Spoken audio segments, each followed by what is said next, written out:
Tournament arcs are some of my favourite tropes in media, like in Yu Yu Hakusho, Naruto and other series, though gaming is no stranger to this too. So now let's talk about the time Megaman entered the tournament arc. The game opens up with the first robot tournament ever held, but is crushed by Mr. X, not the one from Resident Evil, who claims to be controlling Dr. Wily all along but looks very similar to him. So Megaman enters and now up against 8 new robot masters, that being Windman, Fireman, Blizzardman, Plantman, Tomahawk Man, Nightman, Yamato Man and finally Centaur Man. And that's also the order I like to take them in, though I did get confused with the weakness for Nightman. Also, each robot is representing a country, like in Beyblade, Peacock. We have some from China, India, Canada, Brazil, America, England, Japan and Greece. The stage has a lot of elements from each country and takes some liberties, of course.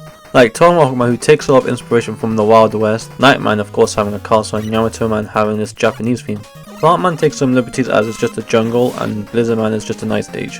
Very Canadian. Flameman has a stereotypical Indian background, but the stage is made through oil and it's a pretty fun stage, not gonna lie. And since we're talking about stages, I think each stage is very well designed and they teach you the mechanics fairly and doesn't just throw you in, except for the last part of Plantman, but it's fine, and especially if you played it before. Since it's the last game on the NES, they're using everything they learned for a fair and balanced experience. Like in Blizzardman stage, they teach you this bomb gimmick over the water part before doing it again over ice. And we of course sure do love small platforms with a bottomless pit at the end, right guys? Or like the propeller sections in Windman stage, which teaches you in a small room, and as the stage progresses it gets more and more challenging. And the platforms in Flameman's section over the oil and those enemies that can set fire to it, the game does teach you mechanics very well. Though some enemies can feel out of place, like in Blizzardman with these giant squid and seals. I didn't know those were natural to Canada, but okay, thank you Mega Man.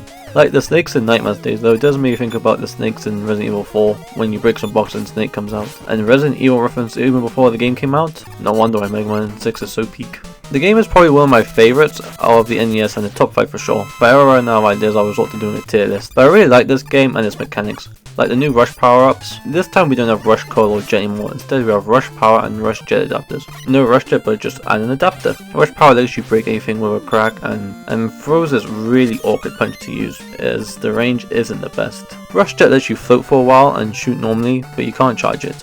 And you also can't slide with both options, but you can charge our punch. We also have this new item that Proto Man gives us if we go to Tomahawk Man. Proto Man will give us item if we collect energy, it will refill our weapon energy, like even if we're a normal Mega Man. With the adapters, all the weapons will be full as well. Just like in Pokemon where the XP is also shared later on. And mandatory background glaze is just OP here, like Tomahawk Man Sunset and Nightman Sunset and Night Sky. Jungle Man stage is also really good, and Mr. X's Night Sky is very lovely with the city and the planets in the background.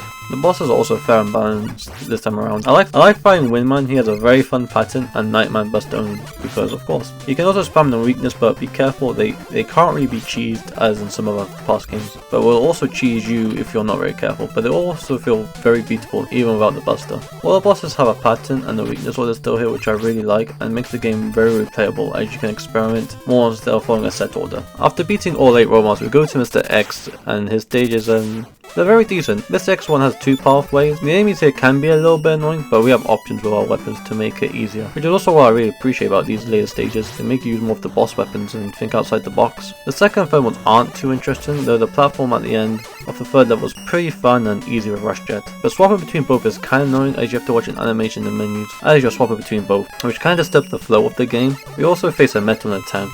So we gotta glaze the metals in this game, obviously, right guys? Though in this capsule they just kind of sort of spam them. So is this how metals are born? These parts are always fun, and who doesn't love these cute little enemy guys? The boss fights are fun and some not so much. I don't like the first boss, not much to say, I just find it very boring. The one after kind of reminds me of the Energy 10 stuff from the Legends of the Ocarina of Time. But instead we have 8-bit sprites throwing a tomahawk at the enemy. And as I said, the metal tank, which is just for being here, is a 10 out of 10, as it's a metal. And after a bit of stage we fight these beat lookalikes. I also miss getting beat in this game. You have to go to certain boss doors and get something that spells beat. I just got eat. So we make it to MSX and he comes in like a wrecking ball, a Miley Cyrus reference. Charge up and shoot and dodge him and his energy balls and he won't be coming in like a wrecking ball. And after that we get to see the true villain, Dr. Wily again. They really want to extend Mega Man 4 through 6. Though we get a little text and we're off to Wily's Japanese looking fortress. These stages will test what we learned from the Robot Master stages and the Mr. X levels. We do some aura farm before we take on a dinosaur, jump on his platforms and aim at his head. I didn't know dinos shot out platforms. We also see some white marks on the floor. It reminds me of that South Park joke with Stan's dad. I haven't seen that in years. Judging by the enemies, it looks like snow. Thankfully not Dr. Y having some fun. And in the block section, and of course they had to make a return, we shoot the ice with Flame Man's weapon and we get a little shortcut. We fight a tank, which is pretty easy like the mini boss in Plant Man stage, though you have to aim at his weapon, which is the top blue part. And at this point I was all tired of the stages, and as much as I love Megaman, it does get a little repetitive at times. We have a water part, and this game loves to give out E-tanks, but not much health like in Mega Man 4. We do the boss rush again and make it to the last part. We fight more metals like in the capsule thing from earlier, so you gotta give it another 10 out of 10 for this section. And this part's gonna be a bit emotional as we have our last Wily fight in the NES era. We'll try to jump down on Mega Man and shoot energy balls. Wily does like to use that move a lot. With the E-tanks I had, I was very reckless, but the game does hand it out like candy as I mentioned. And he'll use the capsule like in Mega Man 5, but spam Tomahawk and dodges attacks, and Wily will beg for mercy. Though in a shocking twist, Mega Man actually arrests Dr. Wily. Took him 6 games, but better late than never. We see in the newspaper that he's been arrested, and this game shows his age by having it in the newspaper. Though my trusted news source is Capcom Times, the most reliable source of more news. And I also like the part where it says Dr. Wily rules over a prison cell. Shit is tough. Mega Man 6 is the best, and I recommend you play it, but make sure you space it out as each Mega Man games can kind of feel the same as each other. Adding the tournament stuff did make it a little bit more interesting story-wise, even though it wasn't much of a story. Just a normal Mega Man game, but still a peak one. We got to travel, fight some well-designed bosses. So let's see what the SNES era has next time as we jump from 8-bit to 16-bit. Though the X series was already out and a big leap for the franchise, though next time we'll be covering Mega Man 7 and let's see how that will go. If you made it to the end of the video, I have 2 questions for those who made it. What was your favourite Mega Man NES game, and what was your favourite tournament arc in anime or something? My favourite NES game is Mega Man 6, and my favourite tournament is from Yu Yu Hakusho. Yusuke is the GOAT, and Togashi will always make a great series. So until next time guys, remember to comment, like and subscribe, and take care of yourselves. Bye bye.